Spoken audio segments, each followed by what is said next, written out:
Having a solid defender is like having someone lead the team from the back.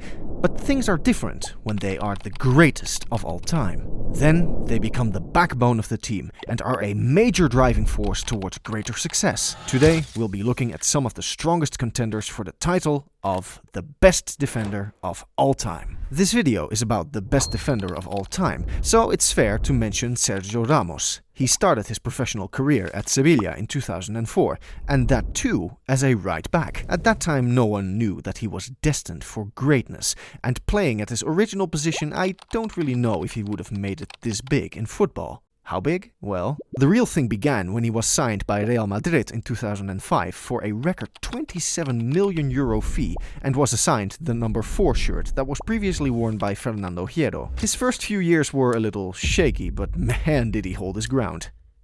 Then he would go on to become a regular starter for Madrid and the Spanish international team alongside his partners from the rival team of Barcelona, Carles Puyol and Gerard Piqué. Although he was still young, Spain went on to devour the whole of Europe and the world all together during the years 2008 to 2012. Ramos became the captain of Real Madrid in 2010, and thank God for Jose Mourinho, who realized his potential to play as a central defender rather than a right back.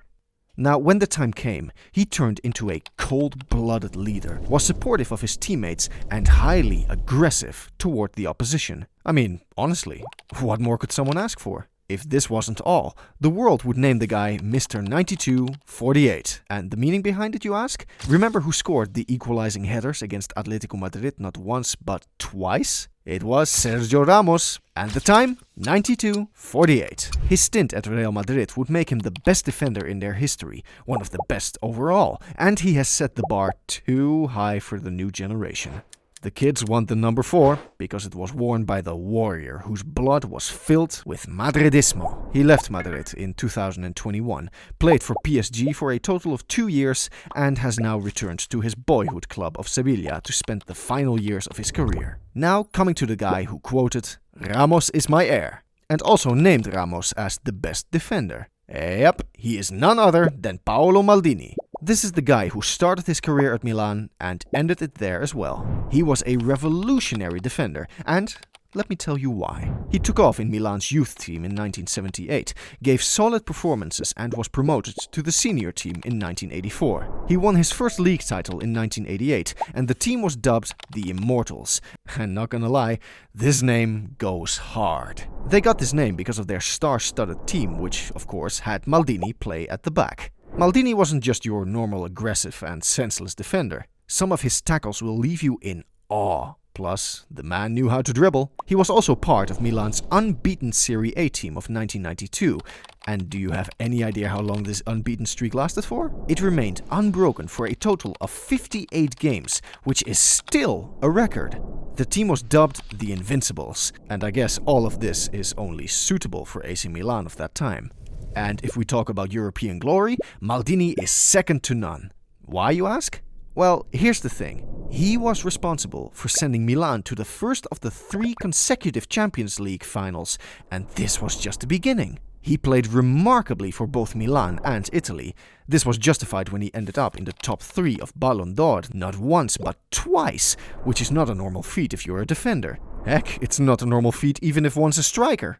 During his 25 years at the club, he was their best defender, and when he said his farewell to the game in 2009, AC Milan retired the number 3 shirt in his respect. This means that no one in the future can take up the number 3 while playing for Milan. And this was the impact that Maldini had left on the world of football.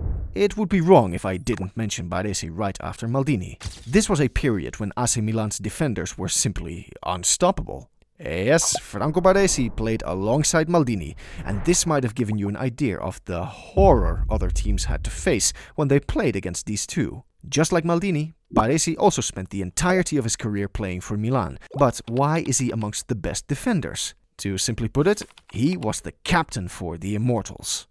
But the start of his career wasn't very easy going because Milan went through dark times before touching ultimate glory. The dark times were when they were relegated to Serie B due to a match-fixing scandal, but Baresi still chose to walk the rocky road as he stayed with the club and played with utmost passion. Now, let's talk about his capabilities. Baresi was an excellent distributor of the ball, had a great vision that could rival those of the midfielders, and is regarded as one of the best well-rounded players of all time. He led Italy to World Cup glory in 1982 and led them to a final in 1994, which they unfortunately lost.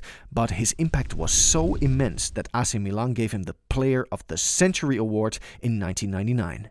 And an award of this caliber will be given next, in 2099, when all of us will probably not be alive. Franz Beckenbauer is regarded as one of the best players of all time. But before we get into his story, I'd like to offer my condolences as he passed away back in January. The footballing world really lost a legend. Beckenbauer was born in Munich post-World War II, and despite his father's cynicism about the game, he started playing football at the age of 9 for AC Munich in 1954. His decision to join Bayern was different from how normal footballers chose to switch clubs.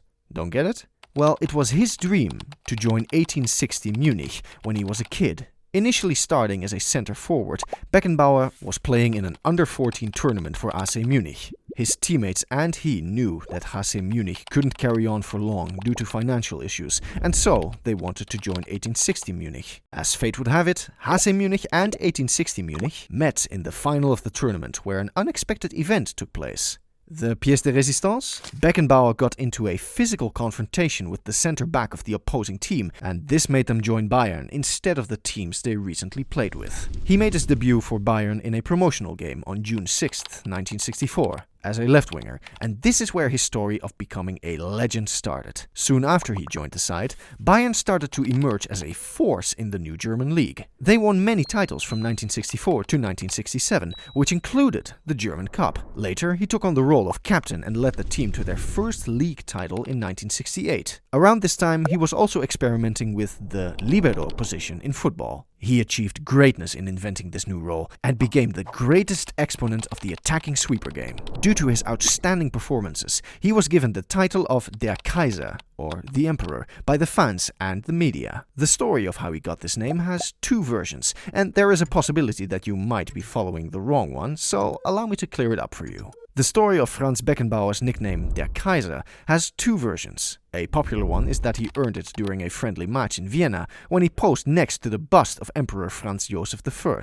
Now, another version, however, claims that it originated during a crucial match in 1969 when Beckenbauer was playing for Bayern Munich and allegedly committed a foul on Reinhard Libuda from Schalke 04 during the cup final. Despite facing the fans' disapproval, Beckenbauer confidently dribbled the ball to the opposing end of the field by skillfully controlling it in front of the upset spectators. Since Libuda was nicknamed König von Westphalen, the press sought to elevate Beckenbauer's status further and thus came up with the nickname Der Kaiser. This version suggests that his regal title was earned through his on-field prowess and dominance rather than a mere photo opportunity. His success at the international level is just like that at the club, as he featured in 3 consecutive World Cup Team of the Tournaments. And just so you know, the World Cup is conducted after 4 years. Not many players are able to keep up such consistent numbers, and for the ones who do, there is a different category for them, which is being called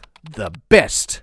During his tenure with West Germany, he was able to clinch the 1974 World Cup and came second and third in 1966 and 1970 respectively. Now, it is common knowledge that the Ballon d'Or award is given to strikers and midfielders mostly, and even then, some miss out on this in their entire careers, despite being top players. But do you know how many Franz Beckenbauer won despite being a defender? Take a guess. He won 2 Ballon d'Or awards in his career, and honestly, I don't think that there will ever come a defender who can match these numbers put up by the German legend. All of these traits, when combined, made him the most dominant defender of the 1970s, where he led his team to consecutive league titles and many other successes. He is also one of the 3 people to have won the World Cup both as a player and a manager. So, many of you might not agree with this, but keeping everything in mind, it can be easily said that Franz Beckenbauer is the greatest defender to ever grace the field with his presence. Many defenders will come and go, but to leave an impact on future generations,